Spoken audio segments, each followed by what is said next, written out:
I know at first glance, this looks like an innocent grandmother's kitchen.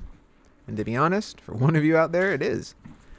But once we start looking closer, we see telltale signs that something's just not right in Granny's kitchen. Hold up, what's this? Yep. She's got roaches.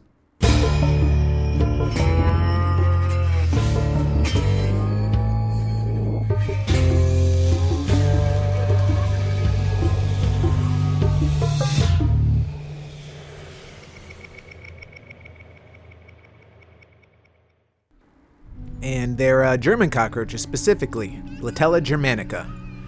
These guys are very efficient in living with humans and can pretty much survive in any house that they're dropped off into. It doesn't necessarily need to be extremely dirty.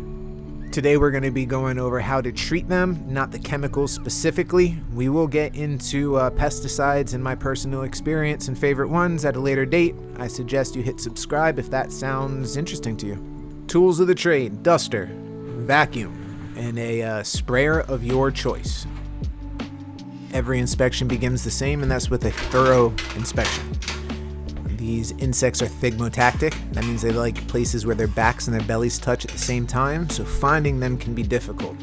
That's why we use a flushing agent, and we hit all the cracks and the crevices, because what we want to do is we want to get them stirred up and running in all sorts of different directions.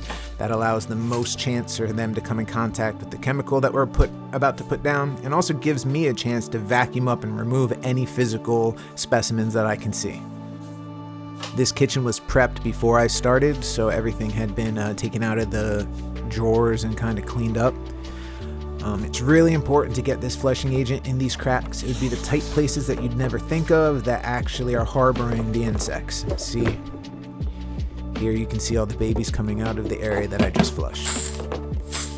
German cockroaches are also known to develop a resistance to some chemicals. So physically removing them and getting them out of their hiding spots helps accelerate the eradication process. Now, vacuuming is so important and crucial and often overlooked and skipped. Physical removal of these insects is very important. So while you have them running around, take advantage of it. These insects are protective mothers and carry their egg sacs around with them. Each one can have up to 64 eggs in them and will hatch even if the mother dies. So if you leave a dead roach down, not only will it serve as food for other roaches, and also those babies might hatch. Compressing units are a huge hotspot for roach infestations. Make sure you flush out the back of the refrigerators and watch for anything running. This guy thought he was getting away. Gotta be quicker than that. Remember to take off all the outlet covers, any appliance. You want to make sure everything gets flushed out and cleaned up. As you can see, this woman had been trying to control this with roach bait. Unfortunately, over-the-counter methods are just not too effective. In order to get rid of an infestation, you need to kill it off quicker than it can reproduce. And German cockroaches are very successful at reproducing. After this, we continue to clean up the area, removing any dust, and then we begin our chemical application. You want to hit areas of travel. Think like a roach. If you are hiding underneath the counter, create barriers of areas they'll have to cross over in order to continue to get to their water or food source. Also, read your labels. The label is the law regardless of what state you're in. A lot of them require PPE. I'm using products with very liberal labels, so that's why I'm not currently wearing sleeves.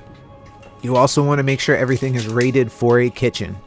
After that, we install some monitors, clean up the area as if we were never there, and there you have it. That is a successful roach treatment.